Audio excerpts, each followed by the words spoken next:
Donc, il n'y a plus de différence entre les Juifs et les non-Juifs. Il n'y a plus de différence entre les esclaves et les hommes libres, entre les hommes et les femmes. Et je vous dis que si vous êtes unis en Christ, vous êtes tous un, en Galates 3, 28. Auditeurs, auditrices, bienvenue dans notre monde de la spiritualité. Et aujourd'hui, je vais entreprendre les textes de l'épître de Paul à Philémon concernant l'esclave Onésime. Un jour, dans un sombre cachot de Rome, deux prisonniers se sont rencontrés. L'un, c'était Saul de Tarse, citoyen romain, fils de pharisien, dont ses paroles avaient dérangé l'Asie mineure, et arrêté par les autorités religieuses de son temps, il a réclamé le droit d'en appeler à César, l'empereur romain de l'époque, et ce prisonnier est conduit dans la capitale du monde pour réclamer justice au tribunal de César.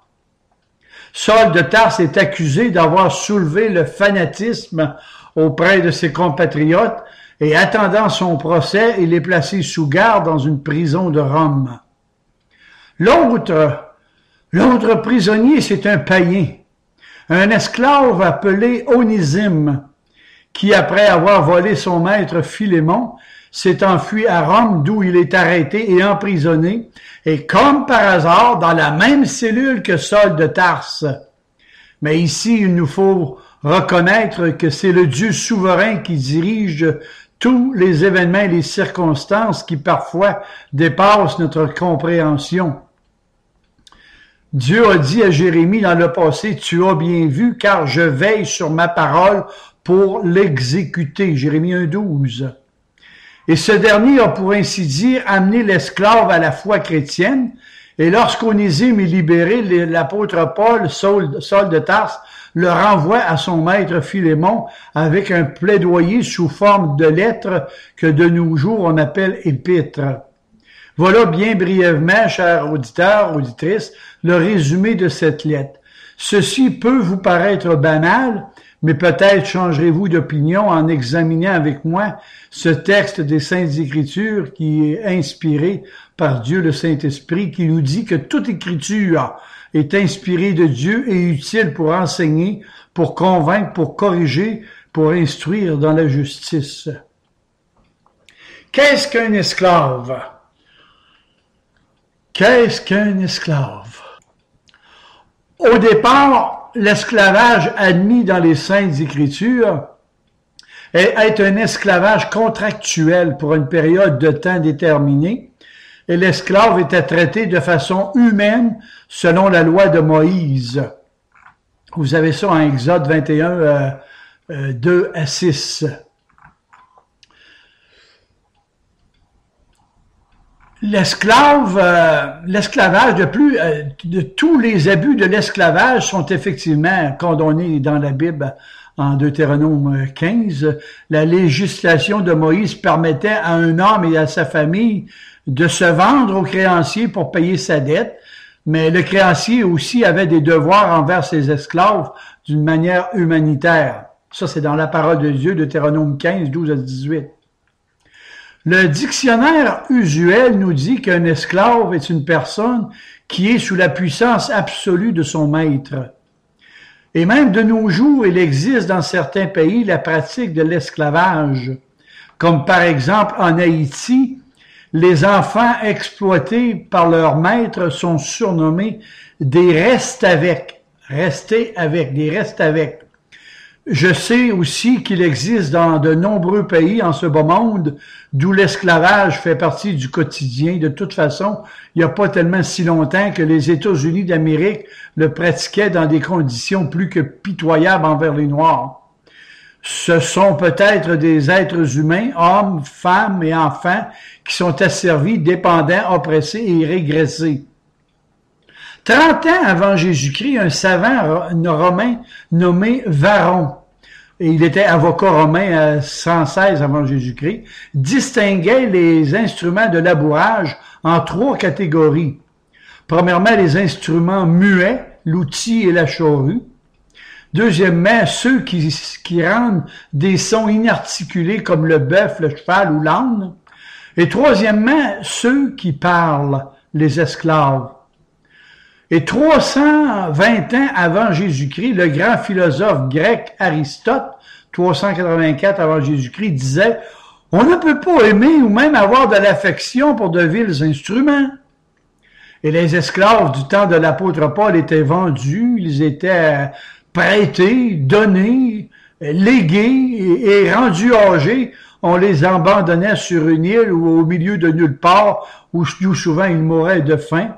C'est ce qui est arrivé à Jean en Apocalypse 1.9. Moi, Jean, votre frère, et qui est part avec vous aux tribulations de ce monde et au royaume et à la persévérance en Jésus, j'étais dans l'île de Patmos à cause de la parole de Dieu. À cette époque, la loi romaine punissait de la même peine celui qui tuait un esclave ou la bête de somme de son voisin. Et si un maître était assassiné par son esclave, tous ses compagnons étaient torturés et tués avec lui. Et l'auteur de ce que je vous dis, un dénommé Cicéron, 106 avant Jésus-Christ, s'excuse pour ainsi dire de perdre avec un peu de regret un vieil esclave qui de nos jours hésiterions moins à dire que nous regrettons la perte d'un chat ou d'un chien.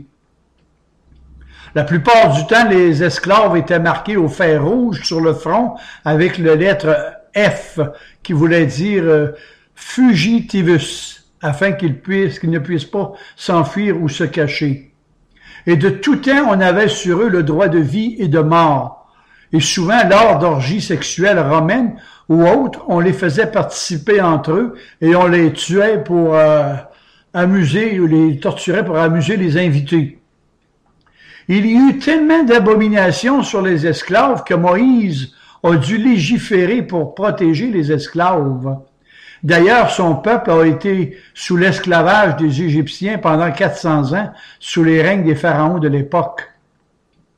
Le philosophe Macrobe, un écrivain latin du 5e siècle, a écrit qu'une personne intelligente s'abaisse en parlant avec un esclave. Donc, c'est avec l'un de ces misérables que l'apôtre Paul rencontre dans sa cellule des prisons de Rome ce personnage. Et vous, chers auditeurs, chères auditrices, vous n'êtes pas sans savoir quel était le caractère de Paul. Hein?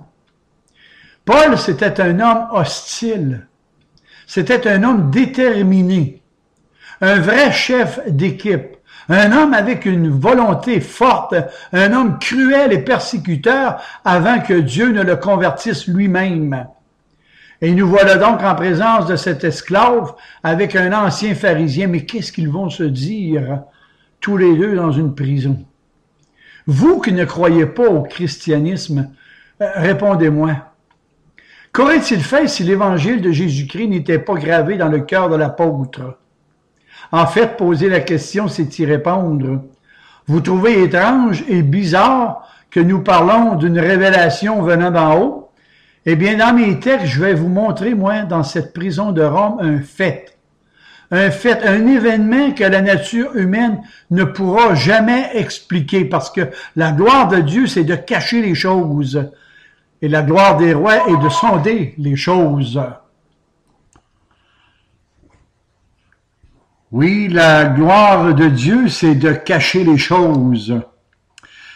Et dans mon texte, je vais vous montrer ce pharisien blasphémateur,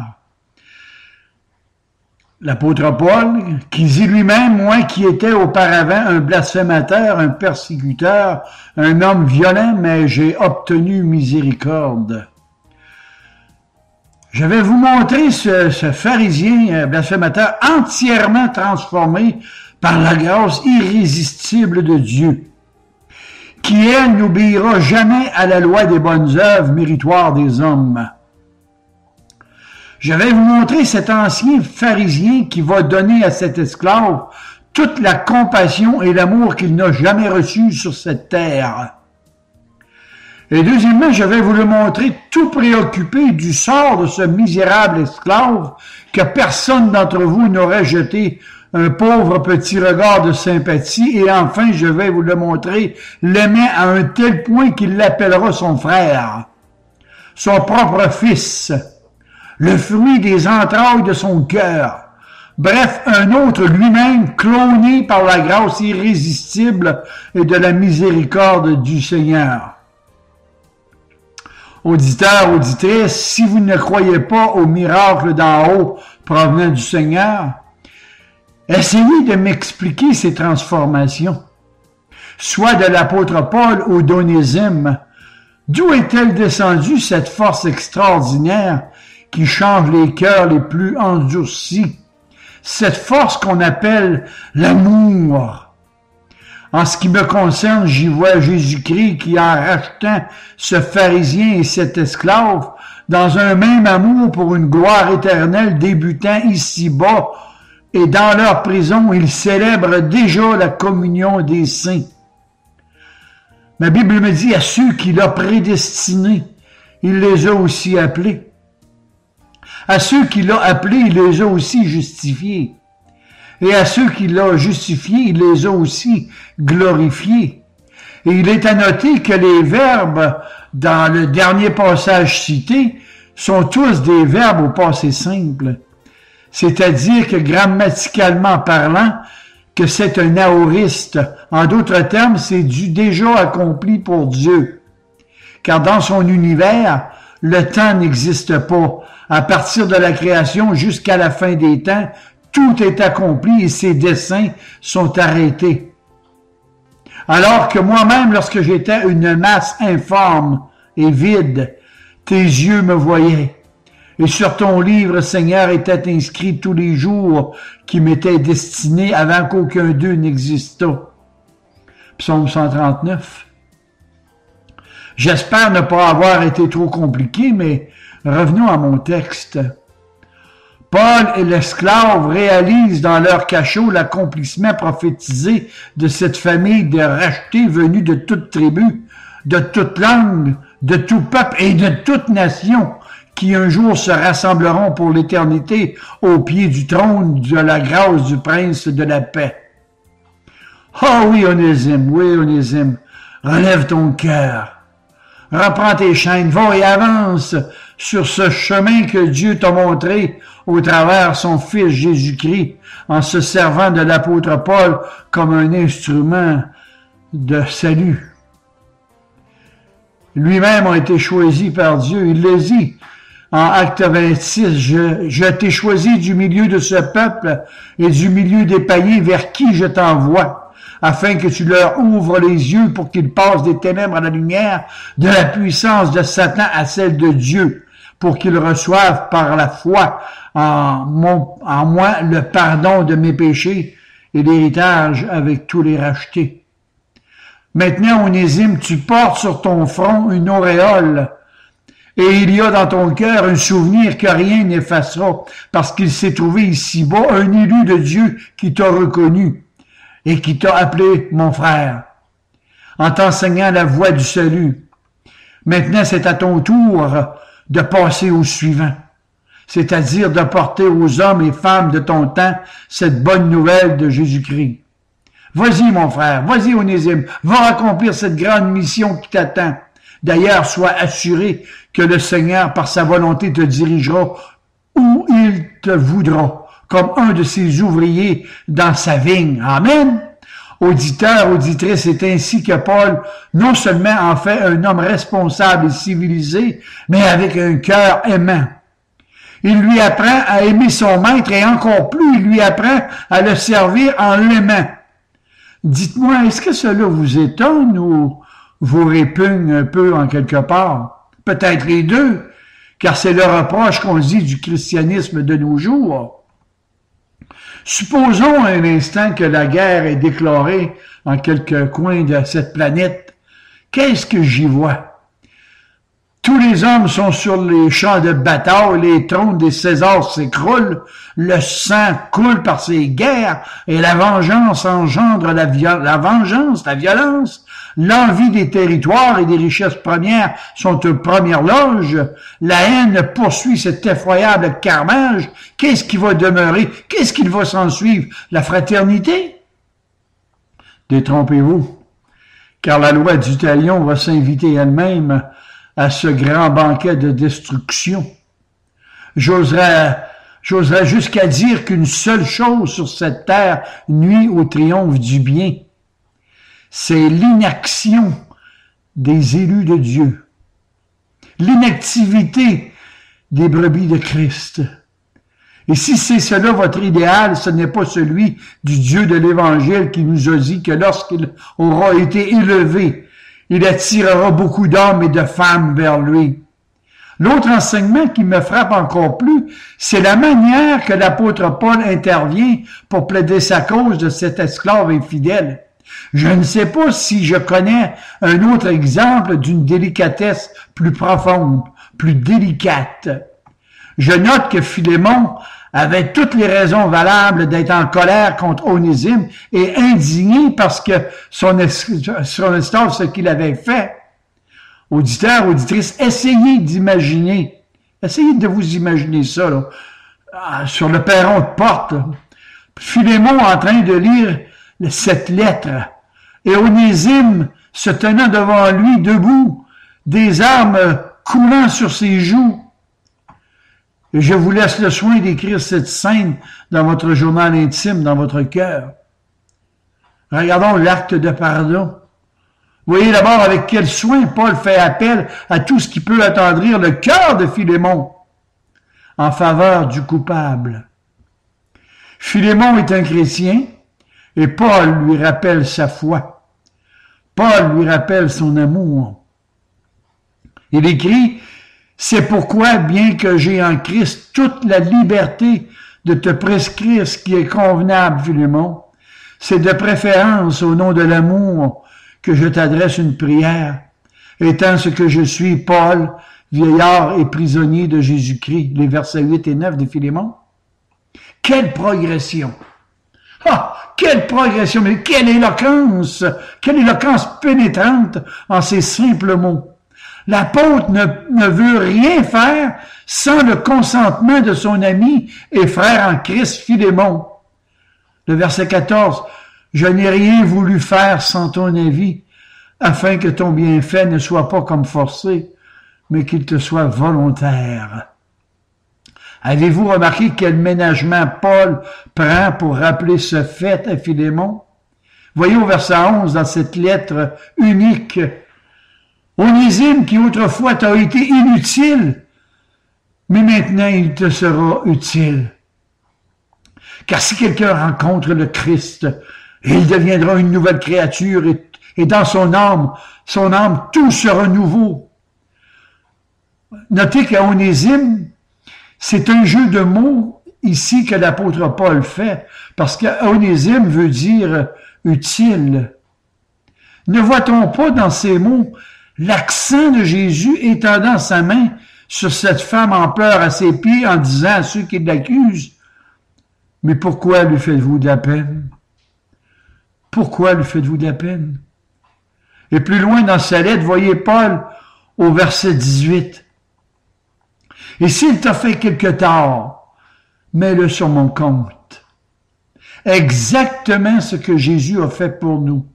Oh, mes amis, il faudrait tout citer dans cette lettre. Peser chaque mot, analyser toute la signification de cette lettre de l'apôtre afin de découvrir la finesse, la noblesse des sentiments de l'apôtre. Et tout ça a été écrit par un ancien persécuteur, un fanatique contre l'Église de Jésus-Christ. Jusqu'ici, on avait vu l'apôtre Paul comme docteur enseignant, comme un évangéliste avec un langage rude, mystique, dans ses épîtres inspirés par Dieu. En un mot, rien qu'un mot, là, avouez donc avec moi que vous ne connaissiez pas du tout Paul de cette manière, n'est-ce pas? Jamais que vous n'auriez soupçonné que sous sa plume virile résidaient ces délicates attentions de l'apôtre, un ménagement admirable des prévenances respectueuses. En un mot, voilà ce que produit la grâce du Seigneur. Elle crée des hommes, des femmes neufs, transformés, radicalement changés. Et voyez Paul rendu à l'âge d'où tout se glace dans le corps, découvrir un cœur plus charitable et plus aimant. Paul travaillait au bonheur d'Onésime et de Philémon. En Deutéronome 23:15, il est écrit « Tu ne livreras pas à son maître un esclave qui se réfugiera chez toi après l'avoir quitté, il demeurera avec toi. » Ce qui me frappe encore plus dans cette lettre, c'est qu'elle nous donne le secret, je dis bel et bien le secret de l'apôtre Paul dans ce merveilleux apostolat et de ses immenses succès. Y avez-vous pensé un seul instant? Paul chargé de tant d'âmes, Paul chargé de tant d'églises, trouve encore le temps dans sa prison, au travers ses lettres, d'enseigner et d'instruire cet esclave dans le monde de la spiritualité. N'est-ce pas que Paul grandit à nos yeux? Ses exhortations, ses appels aux églises trouvent une nouvelle puissance lorsque nous trouvons le secret de l'apôtre pour le fardeau de tant d'hommes. Lorsque l'on voit en Paul l'homme public, on est tenté de penser que son zèle s'unit avec ses ambitions et pourtant on hésime ses données à Jésus-Christ. Ah, ce que j'admirais Paul, moi, dans ses activités, plus que gigantesques. Je l'admirais parcourant le monde de son temps, répondant à l'appel du Saint-Esprit. Mais vous recevrez une puissance. Le Saint-Esprit survenant sur vous, et vous serez mes témoins sur toute la terre. Et chemin faisant, on pouvait voir toute cette traînée d'églises-maisons qui naissaient. Lystre, Derbe, Pergame, Antioche, Troas, Philippe, Thessalonique, Bérée, Galate, Athènes, Corinthe, Éphèse, Milet, Chypre, Malte, Césarée, Colosse, Rome et j'en passe. Je l'admirais toujours debout, bravant ces nuits blanches. Les fatigues, les périls, les mépris, les persécutions, les angoisses et tout ce que je peux oublier. Tout ce que je peux oublier. Et pourtant, Paul me paraît beaucoup plus grand, plus admirable lorsque dans sa prison, il donne à l'âme d'un esclave tous les soins, tout son amour. Et en plus, Paul nous donne le secret lorsqu'il écrit à Éphèse ces mots d'une valeur divine. Veuillez donc vous souvenir que durant 3 ans, je n'ai cessé jour et nuit d'exhorter avec larmes chacun de vous. Chacun de vous. Tout est là. Paul ne faisait que suivre l'exemple de Jésus, son maître, qui a commencé à sauver Pierre, André, Philippe, Nathanaël, Marie de Magdala, Zachée, Jean, Matthieu, Nicodème et j'en passe, des êtres humains sans nom, des ignorants, des pauvres de la terre. Mais Dieu a choisi les choses folles de ce monde pour convaincre les sages. Dieu a choisi les choses faibles de ce monde pour confondre les fortes. Et qui les a instruits lui aussi durant son ministère public, 3 années lui aussi. Connaissez-vous cette charité chrétienne? Avez-vous dans votre cœur cet amour chrétien venant de Dieu? Moi, je vous dis que si la grâce irrésistible de Dieu n'a pas touché votre cœur, j'ai le regret de vous dire que vous êtes encore des étrangers de l'alliance du Seigneur. Et aujourd'hui, vous êtes encore des onésimes, des esclaves du péché dans vos cœurs.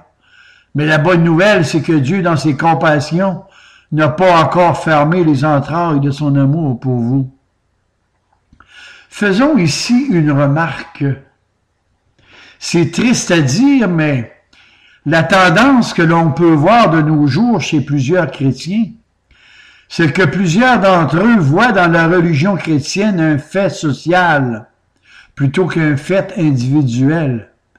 Beaucoup de gens dans les milieux chrétiens n'ont jamais reçu la grâce de Jésus-Christ.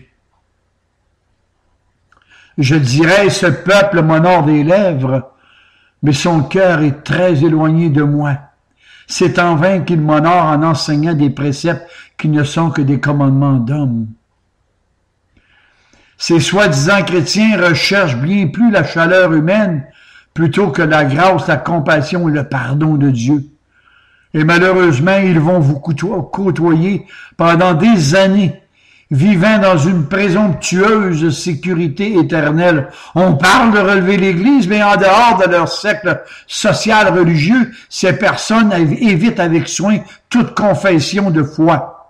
Et de plus, lorsque l'opposition se présente devant eux, ils disparaissent comme si rien n'était.